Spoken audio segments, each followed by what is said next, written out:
you guys, it is I, your very own AMARU, and I'd like to welcome you to the final episode of Food and the Single Guy. Now, on this final episode of Food and the Single Guy, I'm going to show you how I was taught how to make an Indian snack food that is called Phulawri.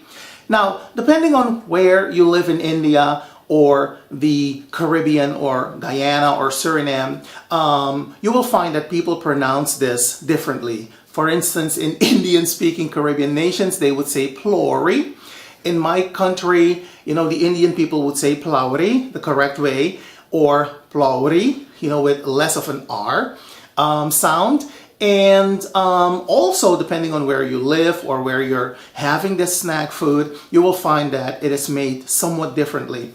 Now, the way I was taught how to make Phulawri is by an old lady. And if you've watched my new documentary, In Fashion We Trust, which is on my other channel, AMARU Filmworks, I explained to you that when we moved from the Caribbean back to our country, my mother was stationed at a local high school in a very, very small community, the back country of the country.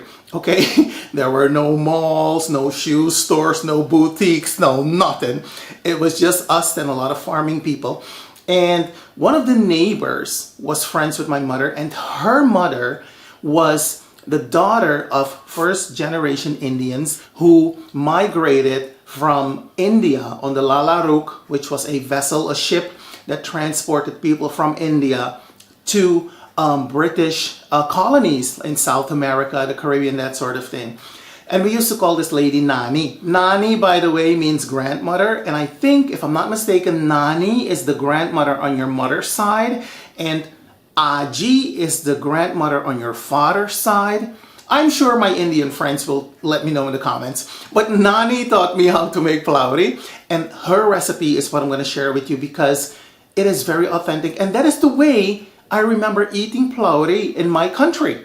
Now, if you do a YouTube search or an online search, you will find that people add a lot of ingredients that I don't remember Nani adding to her Phulawri.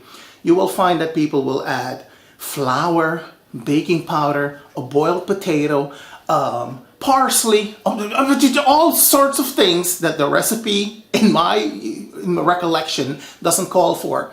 So I then asked one of my Indian friends here in this country, I said, why do people add these things to a dish that is so traditional?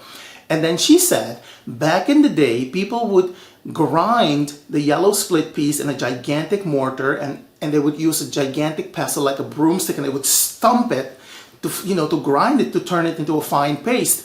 And they would sometimes add a droplet of water to help the peas move about in the gigantic mortar, right? But nowadays, everybody has a food processor, and I do too. And when they grind the peas in the food processor, they end up putting a lot of water to the peas to make the peas move, around in the food processor. And thus turning the batter that is supposed to be not rock solid, but it shouldn't be runny. You're turning the batter into a very liquid mess. And that is why they end up adding the flour and the baking powder or the boiled potato or whatever have you to, if you will, thicken the batter again. Okay? So, having said all of that, I am not going to do any of that because that is not the way I was taught how to make Phulawri. And like I said, that is not the way I remember the taste of Phulawri to be when I was coming up as a child. All right? Now, I am going to list all the ingredients for you in the information box below the episode. So without further ado, let us march ourselves into that kitchen and make ourselves some Phulawri, baby. Okay, you guys. So what I have here are my split peas, and I've allowed them to soak overnight. And I can tell you that not only have they doubled in size, I think they have tripled in size. And you really want to soak them overnight, you guys. Some people soak these for a half an hour. That is not the traditional way of doing it. So next, what I'm going to do, I am going to rinse the peas, and then I'm going to pour them into my colander to drain for about a couple of minutes. And away we go.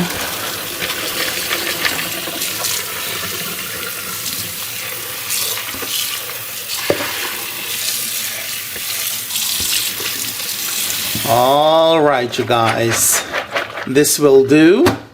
So we're gonna allow the peas to drain for about a couple of minutes. Okay, you guys, so in addition to the yellow split peas, what we're also gonna add are some of these ingredients. And what I have here in the mortar are my garlic and my yellow hot pepper. Oh yes, this is a must. We're also going to add a little bit of turmeric, also known as curcuma, and I think in Hindi this is called haldi. I'm going to look it up and I'm going to have it on screen for you. What I'm also going to add is some cumin. Now, I have some whole cumin seeds here. This is a new package. It has not yet been opened, but a lot of people like to use the cumin seeds. They like to toast the cumin seeds themselves in a skillet, and as soon as they turn color, you remove them from the fire, you pour them into the mortar, and then you start grinding them. However, what I have here is ground cumin, and the pack is already open, so I'm simply going to use some of the quote-unquote ready-made ground cumin, and that works just as well. Let me close this. And finally, what we're going to add to the garlic and the pepper, we're going to start with 1 tablespoon of salt. Now the salt is going to make it a little, you know, easier for you to grind the garlic and the pepper. Alright? And away we go. And we're simply going to turn this into a fine little paste, a delicious little puree. This is coming along nicely. And you may have noticed that I did not remove the seeds from the pepper. It is not mandatory that you do so, but if you want to remove the seeds from your pepper, go ahead and do that. And one more thing, you want to be very careful when you grind these ingredients, because if this gets into your eyes, baby, it will be mayhem. Okay? Alright. Now we're almost done here. I am now going to pour this mixture into a little bowl. Woo! Honey! There we go. Oh, does this bring back a lot of memories? Baby, you have no idea. Doesn't this look gorgeous? Oh, but it does. Now, as delicious as this smells, you guys, I think it is time for us to continue with the rest of this dish. Okay, you guys, so as I mentioned earlier, the peas have not only doubled in size, they may have even tripled in size. And I'm not going to use all of them. I am simply going to use about 500 grams, and I think in American measurements, this would be about a pound or so. Okay? So, let us continue. Okay, beautiful people, so what we're going to do next, we are going to add the peas to the food processor. And to lend the peas a helping hand, we're simply going to add a droplet of water. Now let's close this. And away we go.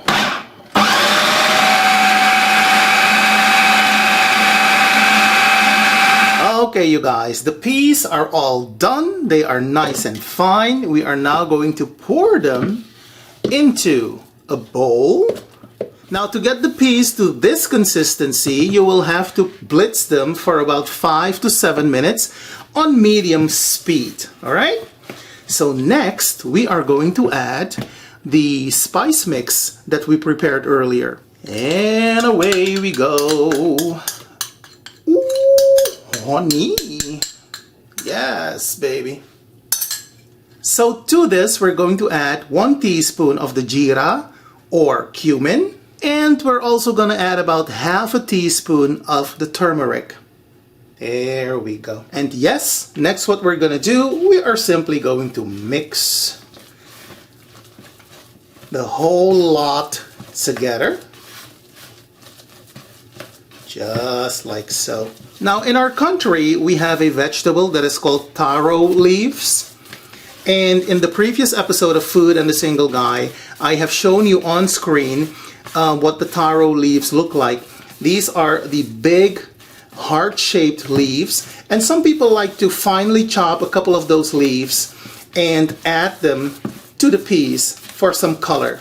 But that is not mandatory either. That is also something that some people do, but not everybody. Alrighty, this is looking good. It is smelling good. Now let's do another taste test. Since I've added some extra salt, let's have a look. Say, yum yum yum yum yum. Yeah, this is good. This is good. We are now going to deep fry these bad boys, and I'm going to show you in the next segment how to do that. Alright? Alright. So next what we're going to do, we're going to use our hands. We're going to take some of that split pea mixture and we're going to shape it into tiny little balls, just like so. And next, we are going to deep fry these babies. Now, mind you, you cannot make these in advance. You have to make them as you're going along, okay? Okay, you guys, so to your wok, you're gonna add some oil. And as soon as the oil is hot, make sure that the oil is not too hot. It should not smoke. As soon as the oil is hot enough, you're going to add your Phulawri to the oil, just like so. And you want to make sure to not overcrowd the wok, you guys. Just add a couple of balls at the time. And as soon as they're nice and golden brown, you scoop them out of the oil and you place them on a plate with some kitchen paper. There we go. Now, of course, it's going to come together all nicely in the final presentation. And there you have our delicious Phulawri. Don't they look nice and golden brown? And boo-boo when I tell you it was beautiful. Oh yes, I'm not going to lie to you. And as you can see, I am serving my Phulawri with some chutney. Now, chutney is an Indian hot sauce. It is a side dish that you can serve with the main course, or you can serve it as a dipping sauce, for instance, for Phulawri or bara. And it is delicious. And the chutney that I'm serving my Phulawri with is made of pomme de terre, which is a tropical fruit. Now, in my native country, they butcher the name of this fruit. They call it all kinds of things but the name that it was given. It is a French name, pomme de terre. But a lot of people say pommelicitaire or pomicitaire. In our native Creole language, we say pomusteri. Now I'm going to try to find a picture online and I'm going to insert it for you, in the video so you can see what pomme de terre looks like. It is a very, when it's green, it is mildly, like very, very, very, very mildly sweet, very mildly, just slightly. And then as it ripens, as it turns into a light yellow greenish color, it is tart, very sour, and when it turns bright yellow, it is very, very sweet. And the stone, the pit, looks completely like an alien. It has tentacles and everything. I'm going to try to find a picture for you online, and I'm going to share it with you so you can see what pomme de terre looks like. It's a tropical fruit and it grows in South America, in East Asia, and it's very delicious, and the Indian people use it often to make chutney with. Alright? Now, if you decide to try to make your own Phulawri, let me know how it turned out, because I'm always interested in hearing from you. I want to take this time to thank each and every one of you for watching the series Food and the Single Guy. I really appreciated your input, your interaction, your comments, your thoughts, your ideas, and all of that beautiful stuff. And yeah, this is the final episode. I've been doing this for a long time. I think I started in 2008, I believe. And I think it is time to pack it up and just go home and do something else. I want to thank you once again. I will be here monitoring the comments and all of that beautiful stuff. And if you're looking for me, I will be on Facebook or Instagram, or for all things Amaru, you can simply go to my website, amaru.nl. Thank you once again from the bottom of my heart. And until we meet again, my friends, have a good one. Bye.